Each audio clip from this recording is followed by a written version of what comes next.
Hi guys, and welcome to the Sunderland vs Birmingham match review. So Sunderland have just come away with an absolutely outstanding 2-1 win at their Stadium of Light. Of course, we've struggled with our home form at times, well, for a lot of this season, and we've absolutely come up with it this afternoon against a very, very difficult Birmingham side. You know, hats off to them. They really give us a good game, but to come away with a 2-1 win, absolutely massive. We're only a point out of the playoff zone at the moment, which is it's just crazy. Away from the playoff places, just a point away from the playoff places. I keep on saying that playoffs is off the table. Last review I did, I said that they might be back on the table.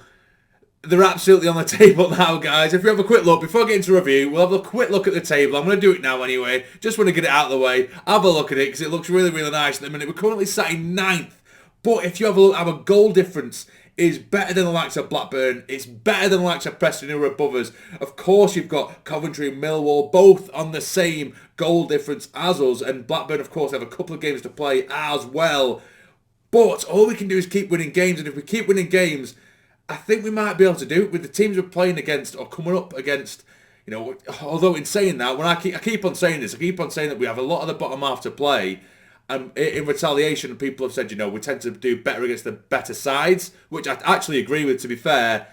But if we keep performing and keep grinding out results, you never know. It is the hope that kills you. But it's looking very, very promising. It's looking to be a very tight end to our return season to the Championship. But getting into the game against Birmingham, as I say, good game. From both sides. I need to give it to Birmingham. I'm not sitting here and just say that they were crap or we absolutely rolled them over, because it was far from the case at all. I think the opening 10 minutes to this game, you know, we stayed with that sort of three at the back with Hume, Bart and Sirkin, Clark on one side, Gooch on the other. You had Neil and Mishu, and then you had Pritchard, Clark and Roberts as well, Ahmad on the pitch as well, of course.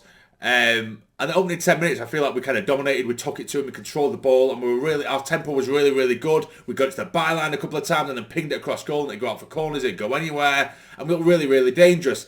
But then we just really slowed it down, and Birmingham just quickly realised our pattern, and it allowed them to bring their defensive line, their back line, up a good 5-10 yards.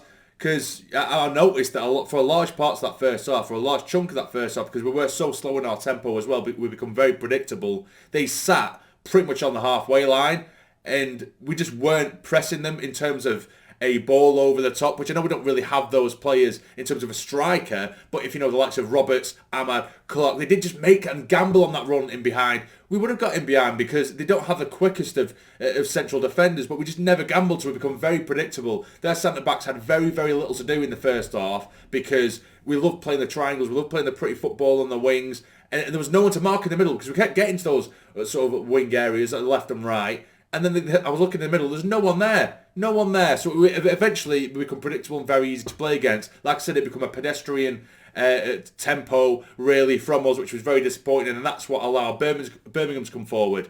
And it was very, very dangerous. I give it to Bacuna in the middle, number 7. Looked very, very decent at times. Started to control the game a little bit, spraying it here, there and everywhere. Chong, for me, was absolutely tearing Sirkin a new one, which was it was infuriating because I can understand, and I've said this before about our own players, there's certain players, for example Clark, he loves to cut in from left to right, and even if it's very, very predictable, if you're that good at it, you can't defend against it. And it was the exact same thing with Chong against Sirkin. It was running him ragged because he kept cutting in from right to left, and you knew he was going to do it every time, but Sirkin just could not deal with it, and that's what happened in the first goal. He breaks down that right-hand side, he plays it across goal, easy as you like, tapping 1-0, and Sirkin did it a couple of times against Sirkin.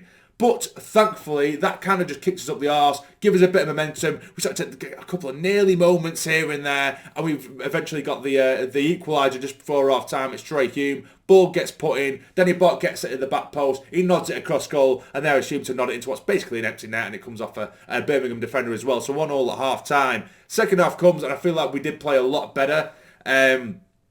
Very end-to-end in terms of like sort of half chances here and there. But then here comes Ahmad. Ahmad is just...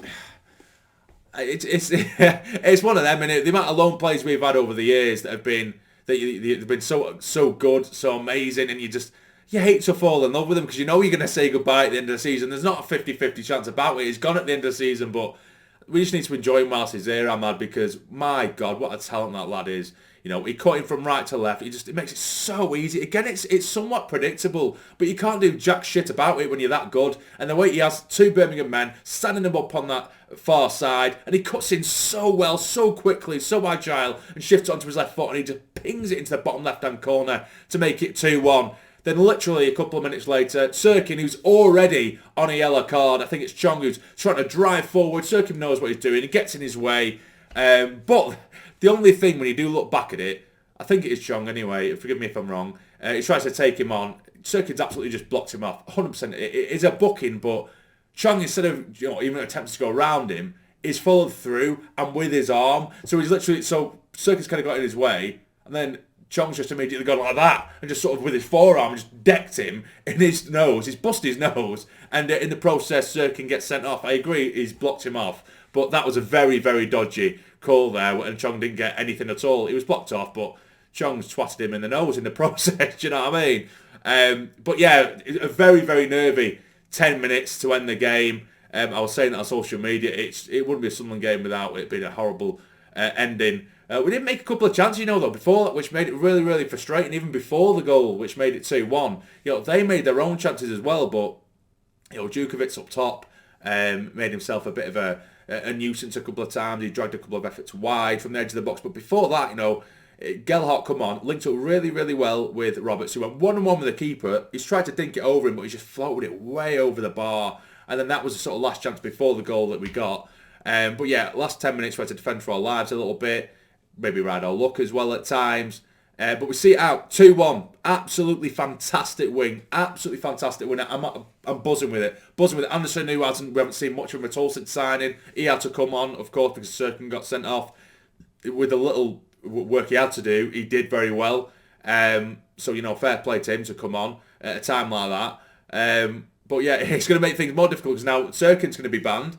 And we have barely any numbers as it is. I think we have one natural centre-back for the remainder of the season for a playoff push. So it wouldn't be the Sunderland way if there weren't some kind of complication or, some kind of underdog story. But there we are. It's back in the cards, guys. What do you lot think in the comments down below? Are Sunderland going to make the playoffs?